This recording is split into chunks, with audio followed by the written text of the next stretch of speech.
many podcasts. My name is Richie. I'm sitting here with my two friends, Michael and Amy, hailing from the great state of Missouri. I think that's north of Florida, like somewhere. So, what this podcast kind of aiming to do, this kind of like the first one. We're definitely going to kind of take a couple movies. Like today, we're going to talk about The Amazing Spider-Man. Our thoughts about it the entire way. We've got some different angles, and then hopefully we got some great conversation going on. If you like it, something, post on here at all. If you like any opinions about like the movies, if you agree with us, if you disagree with us the entire way, we'll probably have different people from time to time come along, and I think this is going to be a really, really good thing. So let's go ahead and introduce the other ones first. Mike, why don't you go ahead and introduce yourself? Hey, I'm Mike. I'm out here in Missouri.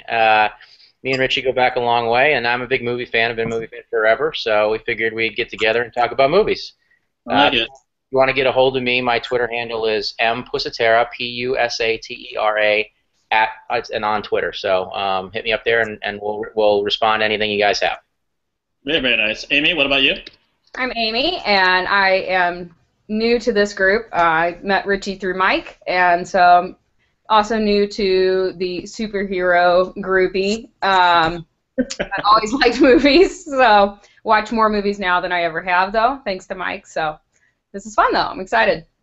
Very, very cool. And my name, again, is Richie, and I am a big fan of movies. I said probably about, maybe about, I want to say 15 years ago, when the first movies started coming out, like Blade and X-Men, these are kind of like, reveling in like these great, the things that you read in comic books the entire way around. You knew that they could be translated in the screen world. Maybe you thought that it wasn't at the right time because maybe technology wasn't present. We've seen some horrible versions of superhero movies that have been done back in the day, but we've seen some great ones. I will even still say like Batman in 1990, Tim Burton's Batman, although it was his direction. I'm not necessarily a big fan of Tim Burton, and I'm sure Mike will probably hate me on some of the other movies on that as well.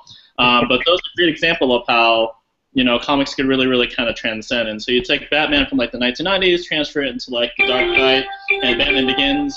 By the way, we're watching the NFL draft as this podcast is going on, so if you hear a little jingle, that's what that is, by the way. So let's go ahead and start off with The Amazing Spider-Man.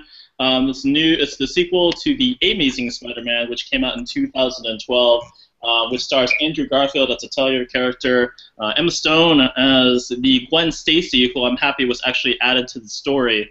And let's just go ahead right off the bat, Amy, we'll start with you since, you're kind of like the more outside perspective. I don't know if you had any wants and desire to see this, but what did you think while watching the movie? Was it something that, spoke to you in certain volumes, what was your overall impression, just overall? Nothing too specific yet, but just overall. So not spoilery yet? Yeah, I guess we could go, not spoiler. Yeah, let's go ahead and, not give too much away for those who haven't seen it. I mean, it's kind of like the Titanic. You kind of know what's going to happen, maybe, but you don't know how it's going to happen. So we can kind of go from, that perspective, where you moved, basically, by what happened. So go for it, Amy. I mean, having seen the first one, I knew kind of going in that the development of the characters was really good, and I liked the relationship between Emma Stone and Andrew Garfield. I think they're great on film, so I was excited to see more of their story and see what happens with them. So, I mean, as far as that goes, I was definitely not disappointed. I think it was great. There was probably more of that than I expected in the movie, but not in a bad way. There was still plenty of action, which was great. It kind of broke it up, but you got just enough, and then it would kind of switch pacing. So that was nice. So I really liked it. Very, very cool. Nice little person there. Mike, what do you think? What did you think overall, kind of like the entire movie impression? So. Yeah. So I really enjoyed the first version of this series with Emma Stone and Andrew Garfield and Sally Field was the new Aunt May. I felt like it had a lot more heart than the original Sam Raimi trilogy with from 10 years ago. I liked this movie a lot. I really felt like it tugged at your heartstrings and made you go through a wide range of emotions. There were some things I would say that it rushed through.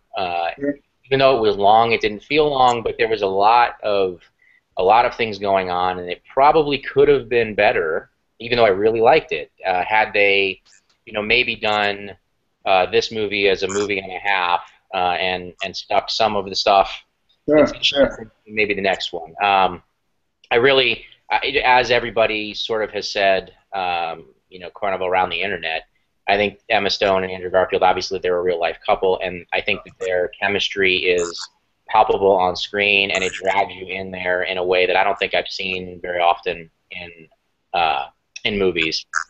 Certainly not common. The movie is at its best when they're together on screen. Oh yeah, absolutely, like the entire way. So. And I thought it made good progress with their relationships. I thought a lot of the new characters worked really well. It's very big and entertaining, and so I liked it. I thought it was good.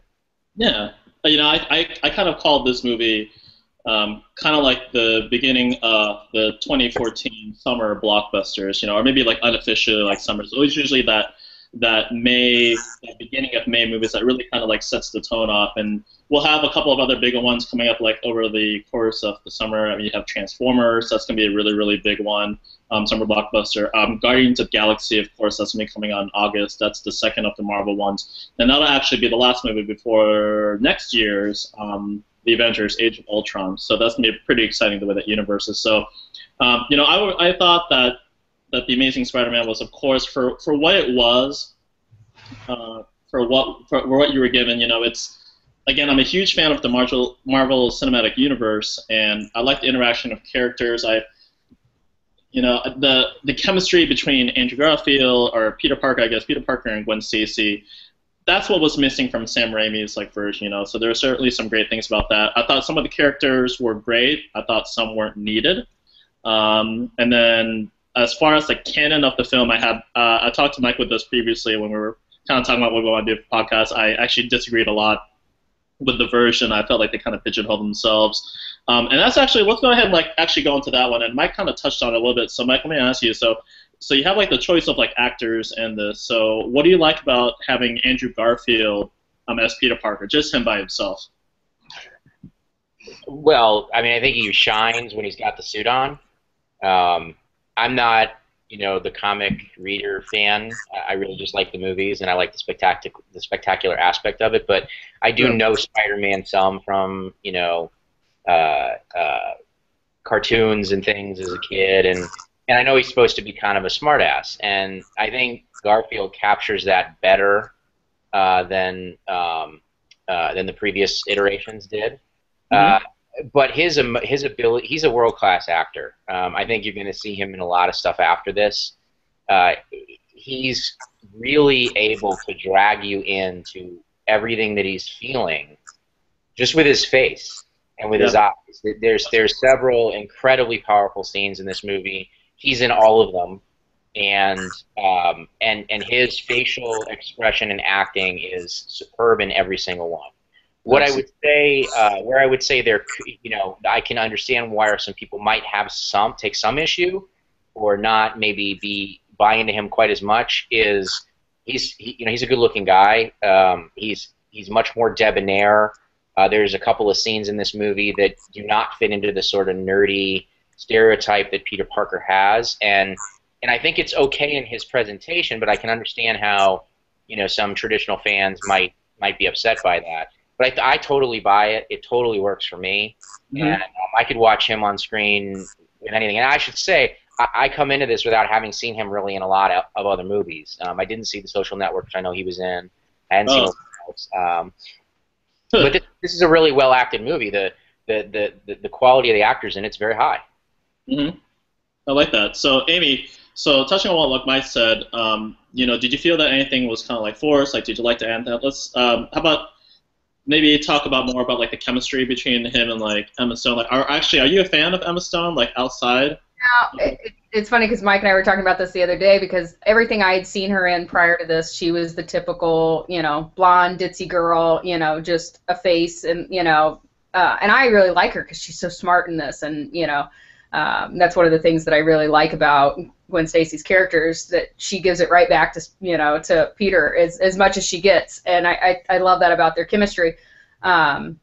So I hadn't really seen her in anything that I really liked her in. So you didn't really get to see the depth of her character and how, you know, her range as an actress.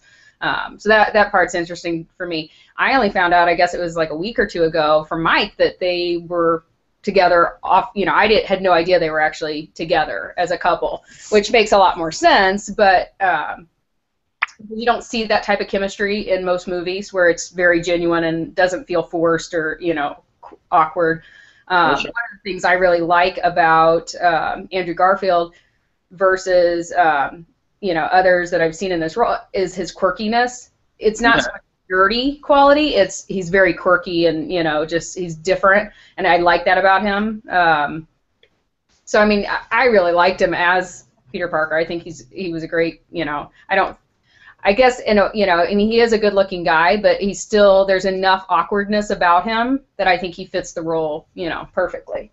Absolutely. Yeah, I couldn't agree more with both of you as far as what both of those, you know, being like the main two leads coming in to the movie. You know, there's a certain weight about these characters. Like, I think a lot of, especially comic book fans like myself, you know, to kind of come into the, you know, to this world, you know, because there's the level of expectations, you know, for the fans as well as people who haven't, and that's and I think that's probably the hardest part about this whole entire thing is how do you really bring these characters into a way that's, you know, semi-believable for what the universe is, but being able to bring like an emotional quality into it. So, you know, one of the other characters who came to this, having Jamie Foxx come in, and I tell you what, I've always been like either he's so on or he's not off. You know, Jamie Foxx, I remember watching him back in the early days of In Living Color. Mm-hmm.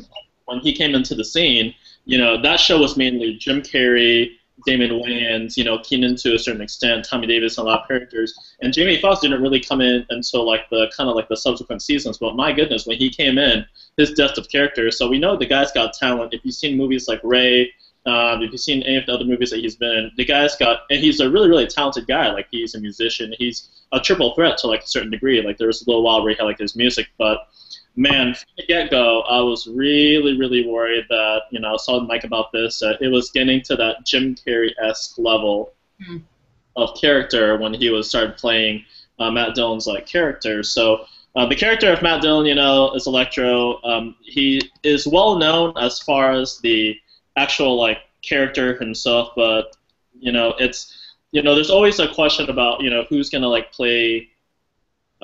Who's going to bring that character to life? You know, how far do you go off of the original like material? And you know, Max Dillon was really one of those. I mean, if you ever look at the costume in the comics, he's got that green like spandex, and he's got those like lightning bolts. It's easy to go cheesy, and it almost fell in that direction. But once he kind of like transformed, I felt he started getting underutilized. Like, you know, he went from like this bumbling person that all of a sudden having like these powers gave him this super suave, you know, confidence. The special effects are fantastic, but I just feel that maybe he could have been given a little bit more depth as far as his character. What do you think about that, Amy? Well, not knowing the backstory of the character, I don't have kind of that take on it, so I have no idea. I think it's a good character to take. You know, you take this guy who, you know, by all rights is a very kind-hearted and just wants to be understood and be liked, and you know, have somebody remember his name, and you know, and through no fault of his own, you know, this thing happens to him, and you know, even in the beginning, he's not trying to hurt anybody. He's trying to, you know, make sense of it, but the world around him is no longer. And then you know, he falls victim to, because of the strength that he has and what he's able to do, he's able to get revenge on, you know, these people that have wronged him, or in his mind he's felt wronged. But I thought Jamie Foxx did a good job portraying the character. I totally expected it to be much cheesier from the previews. I had no idea, actually, having seen the previews, that was Jamie Foxx, because you don't see him prior to his transformation in the previews. So I didn't realize that was him. I mean, I found out before we went in, but not too long before that, I was like, oh, that'll be interesting, because, like you said, he can be really good, or he can be, you know, this is it's just so. But I thought he did a good job. I like the character development. I like that you get to see the transformation. Yeah. Kind of, you feel for the guy, you know. Yeah, there's just like a certain level of empathy for the character. You know, it's hard for like, you know, for these kind of movies, like sometimes like the power is great, but like kind of like where do you go? So Mike, so we talked earlier about, you know, so the character of Max Dillon. So you have two other villains in the story as well. So you have Dane DeHaan, who basically played Harry Osborn, who's the son of Norman Osborn, who is the original Green Goblin. And then to a very, very small degree, you have Paul Giamatti as the Rhino, or their version of the Rhino. What do you think overall about having those, about the actors like behind it, and do you feel that they were underused? Because that's definitely where I'm coming from. So what do you think about that? Right. So so this gets into the more is not always more. I liked all of the villains. I thought that Paul Giamatti I thought was really fun. Sure. I mean, it totally worked for me. I know that it's not what the source is about at all, but it was totally fun. The first opening scene with him is hysterical, and I liked again with the humor and the sort of sarcastic Spider-Man with the pulling down his pants and stuff and everything. And an end, scene that sort of bookends the movie with him, where he's yelling in like a Russian accent or something, and he's laughing and hysterical, and the Rhino suit, even though it was totally silly and cheesy, was really fun. I thought the movie could have totally lived without him in any of the scenes, and it wouldn't have really been missing anything. But he was still fun. Dane DeHaan is maybe the best actor in the whole movie, and that's saying something. Sure. Watching him paint a room, he's I don't know if it's something he works on or if it's something he's naturally gifted with. But when he smiles in a scene, you can just feel the wheels and the cogs turning in his head with his plans. He was the shining star of Chronicle, and that was a movie filled with great performances as well. And it was a perfect sort of analog to this because it was a sci-fi effects movie where there wasn't a lot of sci-fi or effects. A lot of it was implied, and he was able to carry it, with his level of acting, and I think he does it perfectly here. He's probably at his worst when he's actually transformed into the Green Goblin, just because the Green Goblin is kind of a silly character to begin with. A lot of Spider-Man's villains are silly, but the Green Goblin might be the silliest with his crazy pumpkins and all that. And I just watched it again this afternoon, and I liked it again. And there is a pumpkin. He does actually throw a very small little pumpkin toward the end of the movie at one of the climax scenes, which I thought was kind of funny. But he's really good. His scene with his father, which is completely different than the scene with his father. In fact, his entire character is laid out almost entirely in the previews, except the scenes that they show of him in the previews don't appear at all in the movies. They're in the same place in the same time, but they're different, which is very strange. I'm wondering if the studio made there be a cut of this movie that wasn't the original intent of Webb or the other producers. I don't really know, but I really like Dane DeHaan. I thought he did a great job. He's a good, evil, almost lovable guy. It certainly would have been better, I feel, if with the way the movie turned out. I felt like it would have been better without probably Electro in it to tell the same story, but just have more of the Peter Parker, Harry Osborn interaction. And then some of the things that happen later in the film, and maybe we'll go into spoilers pretty soon so we can say what those things are. Sure, absolutely. Some of those things would have had more weight or made more sense given there being more time, a couple more scenes between them to sort of flesh that out. I think that might have been helpful.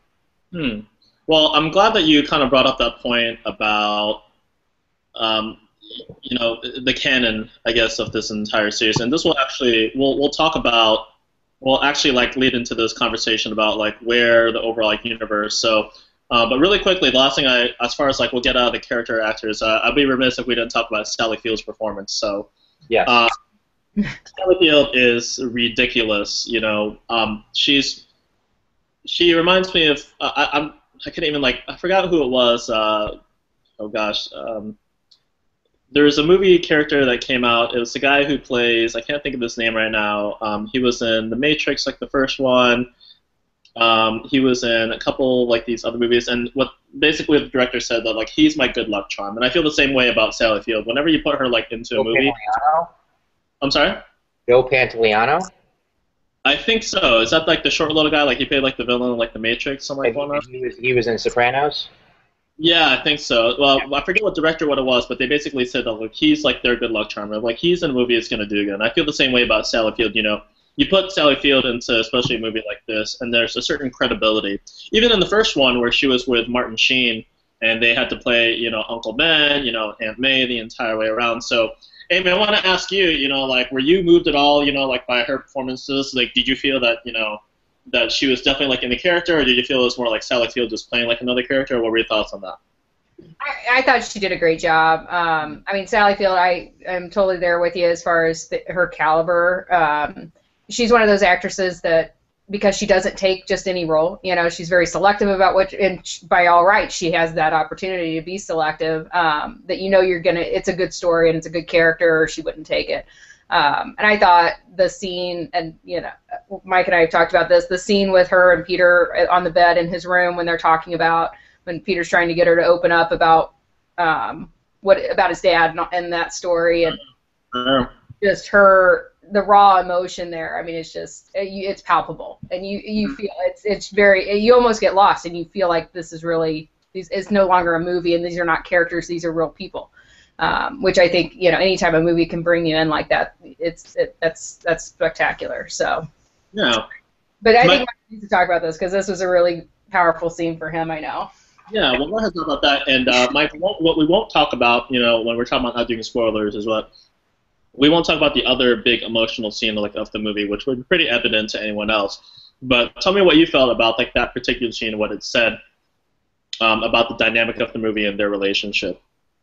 Sure. So, yeah, I love her. I've liked her in most everything I've ever seen her in.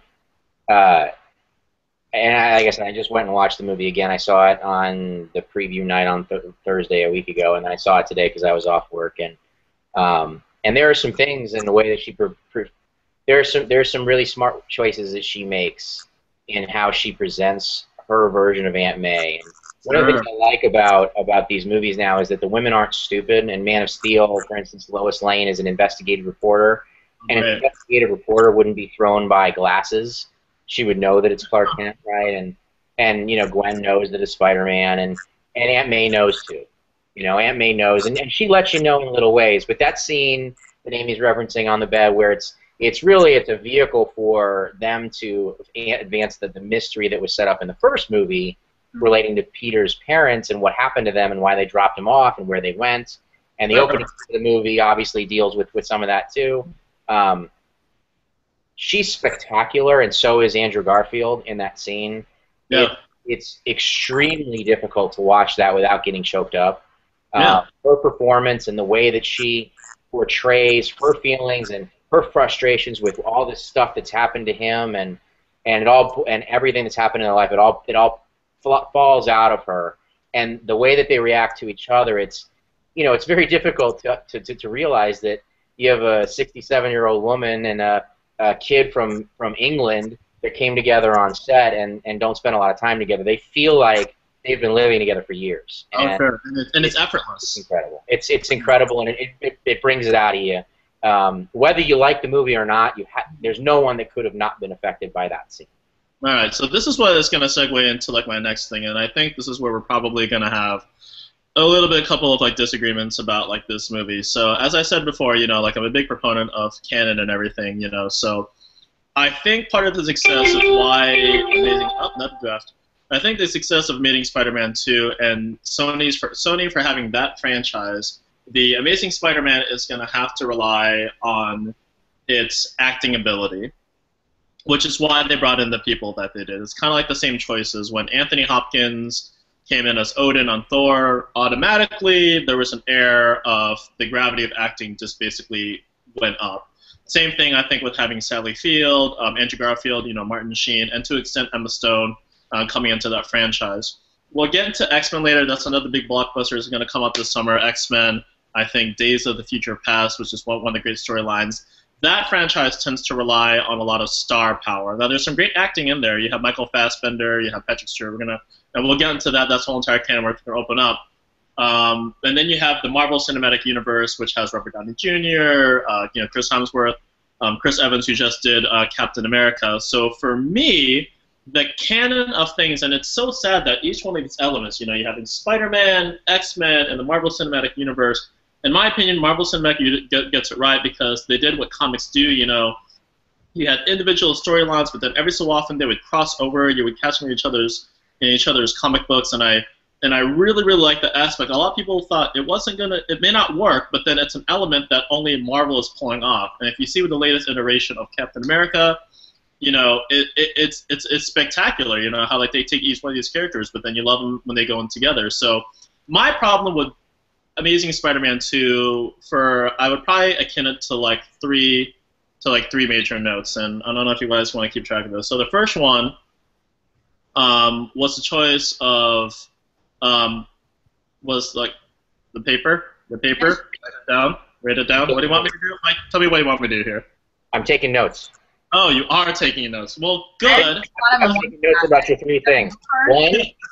The three things to keep track of is basically the choice of having Harry Osborn be the original Green Goblin and not Norman Osborn.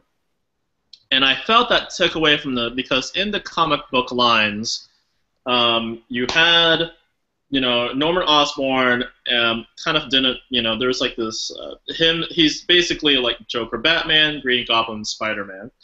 Norman Osborn and conflicting, and Peter Parker knowing that it was Norman Osborn, sets up his friendship with Harry Osborn when they eventually get to college. They don't even meet in high school. They don't even meet until college. So I felt by using Harry, Harry as that set, you kind of closed off a whole entire dynamic, and eventually Harry Osborn will become the Goblin down the road. That ties into the second one.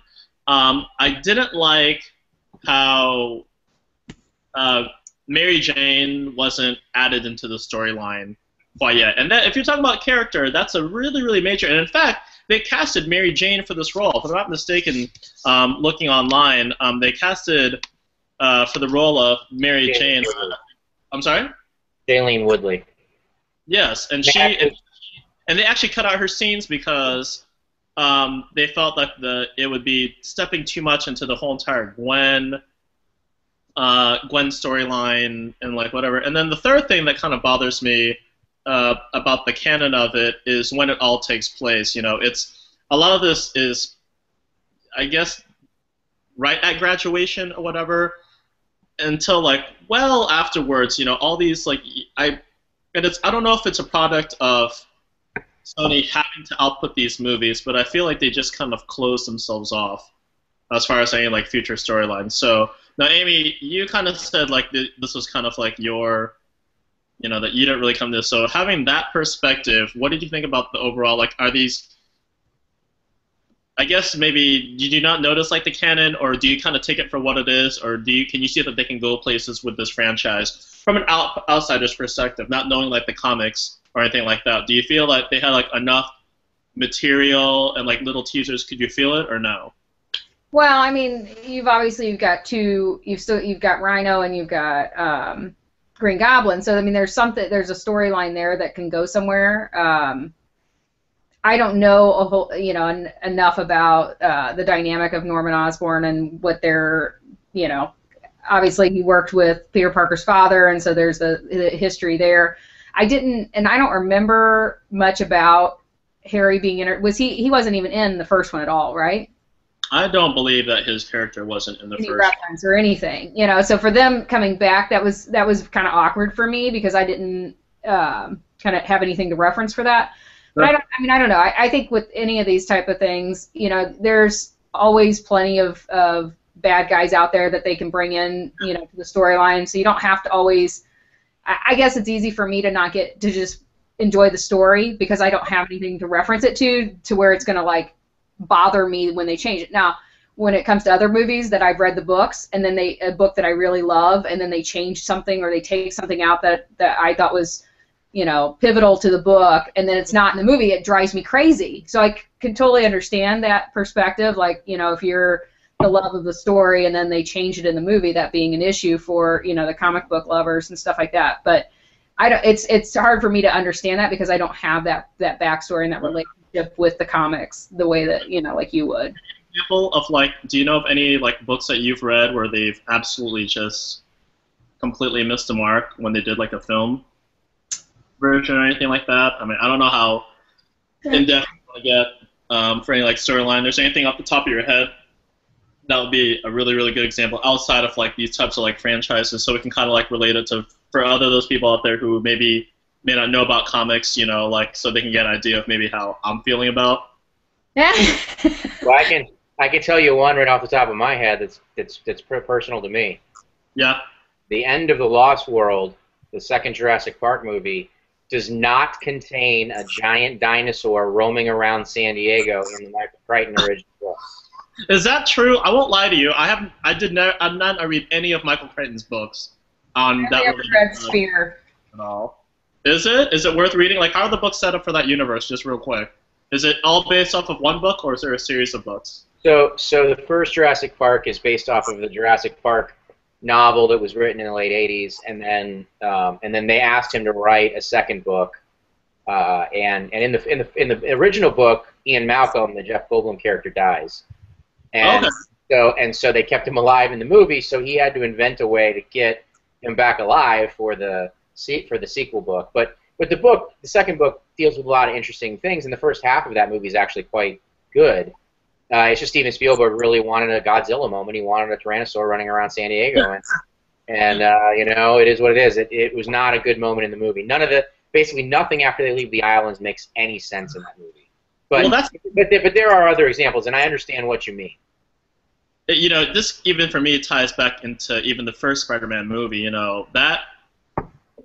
First of all, Green Goblin is supposed to the dad, Norman Osborn. It's funny because I felt like Amy, have you seen the original Sam Raimi Spider-Mans, the one? I hate the Todd. What's his name? Maguire and. Yeah, that's a redhead. Give me a break! Oh my God!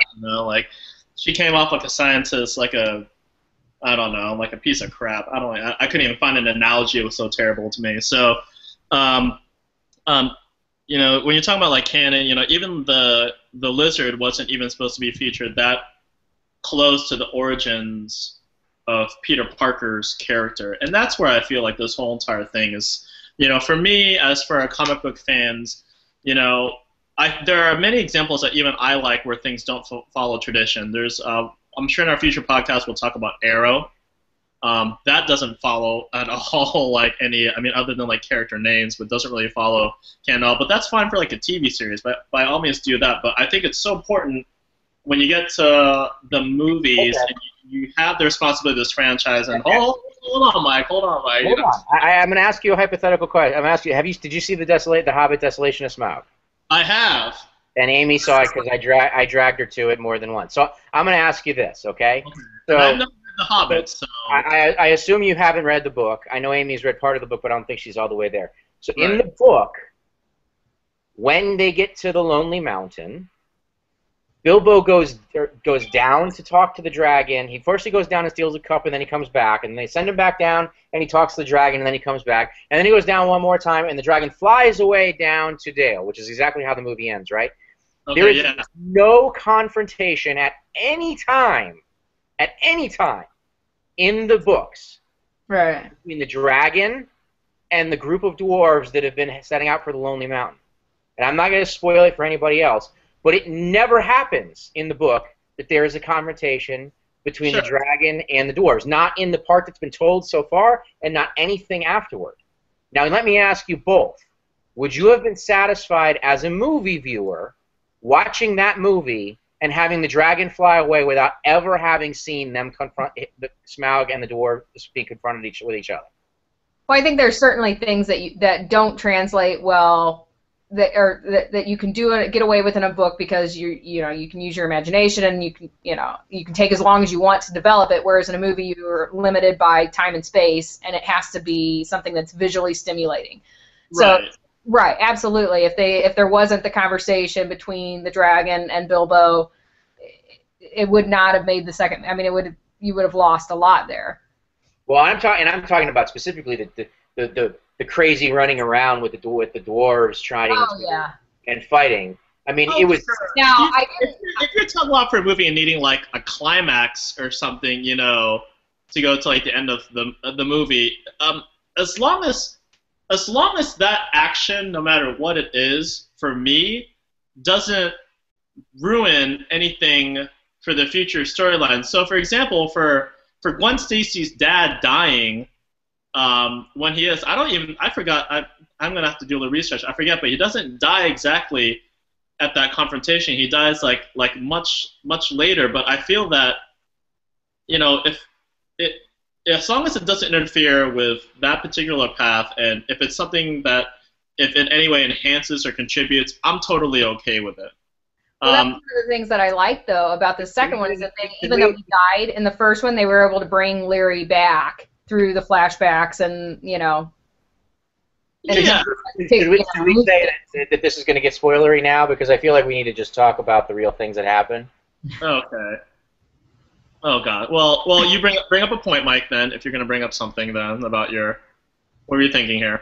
Well, I'm just saying, so we should say this, if anybody happens to be listening, we might get into spoiler stuff if you haven't seen it. So, anyway, I assume that you don't, I know you have issues with the Gwen death, and I know you don't like the way all the character stories reveal themselves.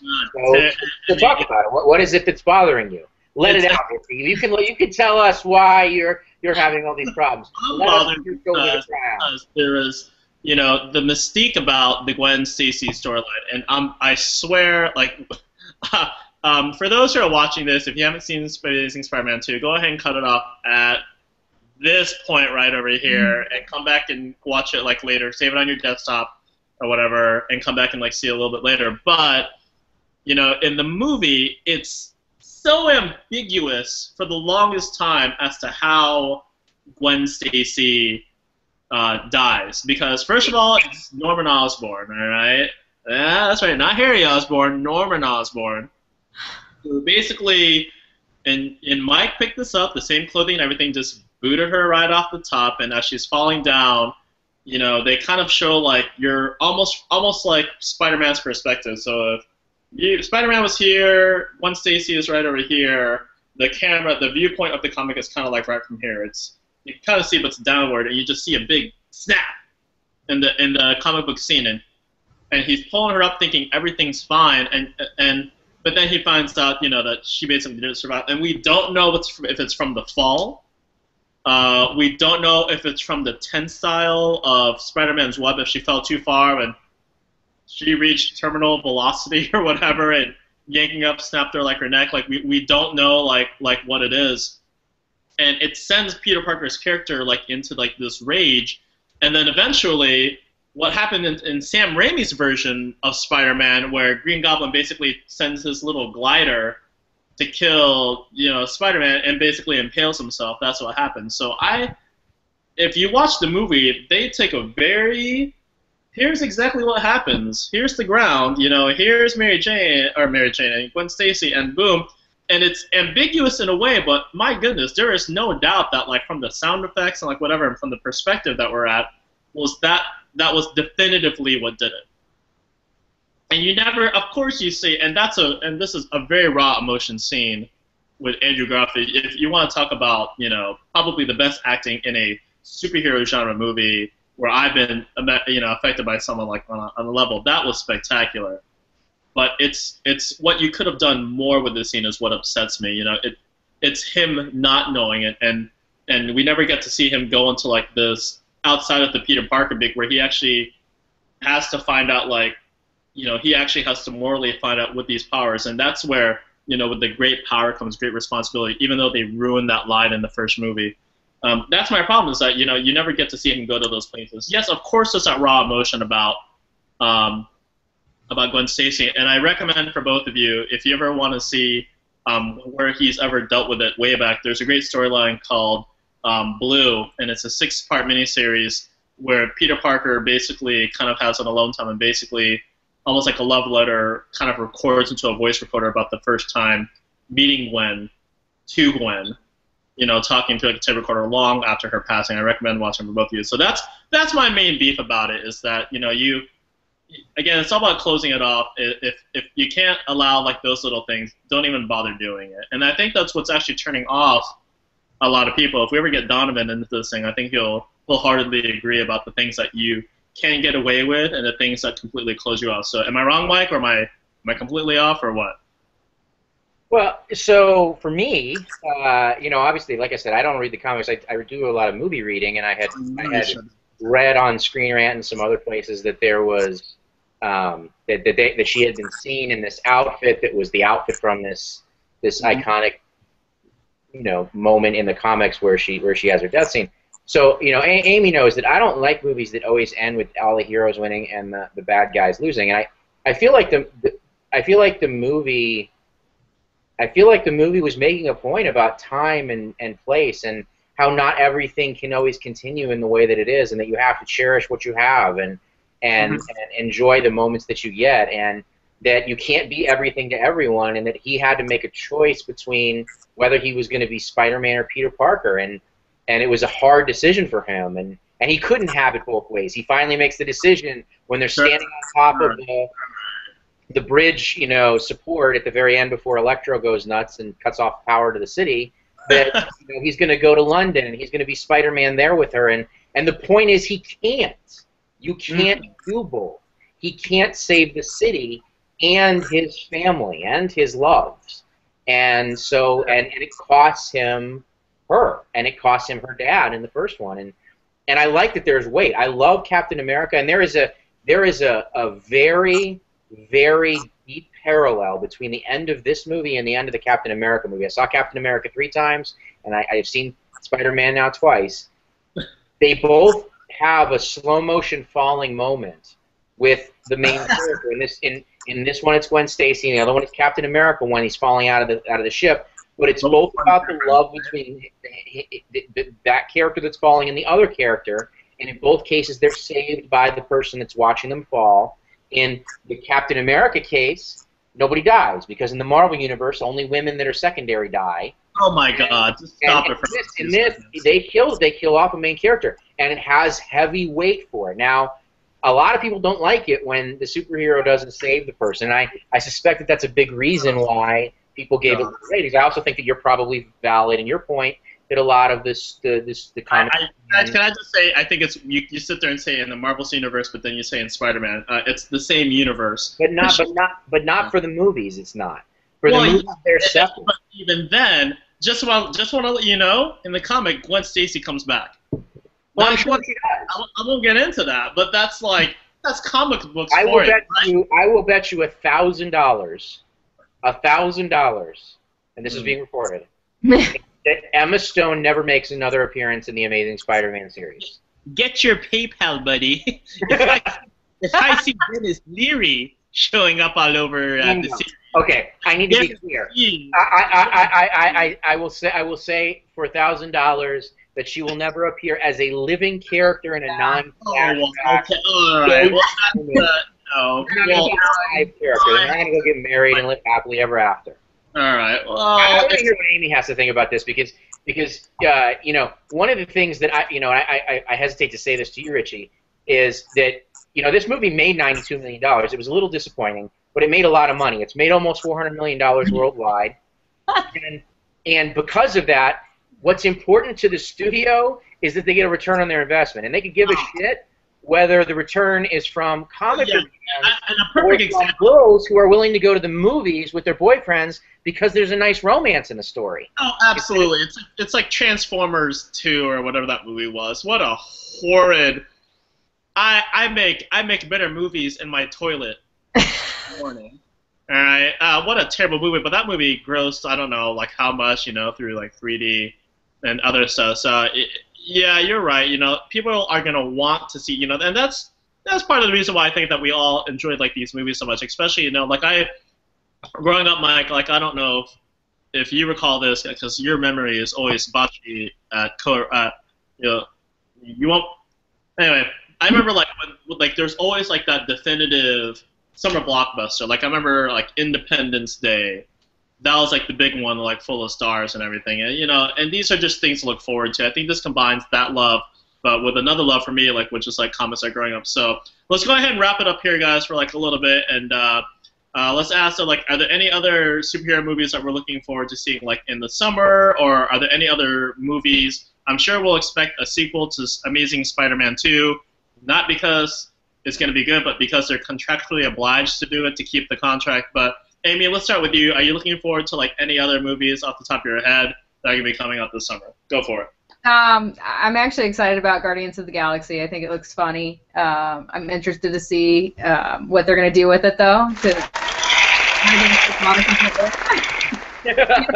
Mike actually bought like 4 or 5 comics of it, so. First time I've ever bought comics for me in my life. There you go. So, I hope it works, and I hope it ends up being. I mean, I think it has a lot of potential from the previews and stuff. So I'm interested. I mean, X-Men, I think that there's potential there as well if they can make it work. I think there's a lot going on, though, so it could be a big train wreck as well. But right. I'll be there to watch it, so either way. And that's why I think that they can get away with what they get away with in these movies, because you guys, even though you know that they're going to butcher what you love and about the story, you still go. So, Yeah.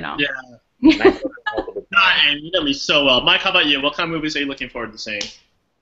Well, so probably the 2 movies I'm looking forward most to seeing this year, not just summer, is the first of the climax movies for the Hunger Games, because I really loved the second Hunger Games. I thought it was really great. Another well-acted movie, and The Hobbit, the final installment of The Hobbit, The Battle of Five Armies. They just renamed it.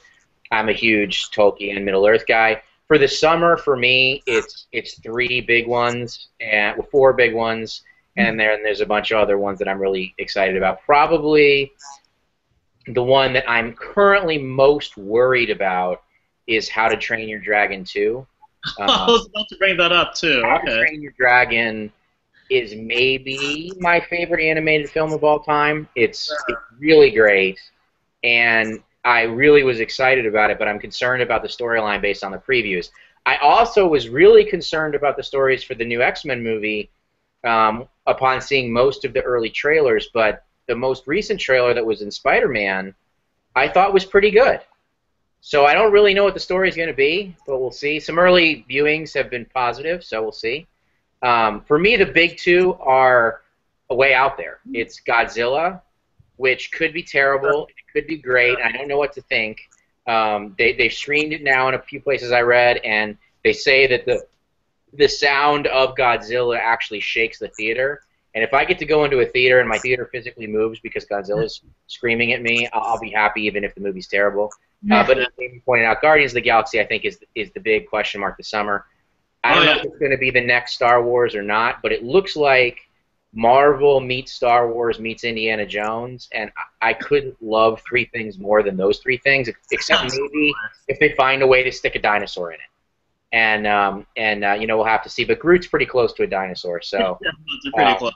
I'm pretty excited about him. I think it's got a very interesting summer because 2015 is going to be pretty crazy with all the movies that are coming out, and so there's a lot of sort of question marks, I think, this summer. There's a lot of big, but there's a lot of question marks. Whereas next year, I think it's going to be much more clear-cut what the winners are likely to be. Obviously, Avengers will be pretty big, and so forth.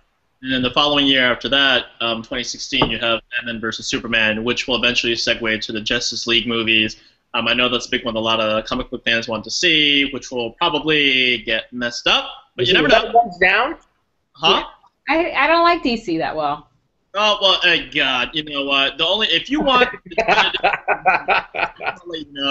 go check out the CW. Hey, you watch Arrow. I like Arrow. Arrow is the only thing I will watch that's DC related, or I'll actually even venture to do this. Any of the animated,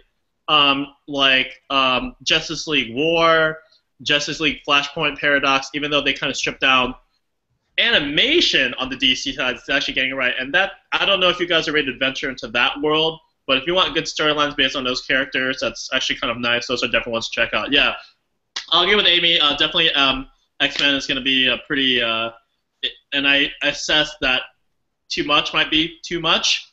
Yeah, I think the entire way. I think there might be too many characters when you're trying to fuse both worlds. I see what they're trying to do. Hey. I was going to bring up How to Train Your Dragon 2. The previews for me looked like really, really good storylines. That was one of my favorite soundtracks and scores when that movie came out. Had an absolutely magnificent score, even though I question the accents of Vikings with Scottish accents, but hey, you never know. They're kind of near each other.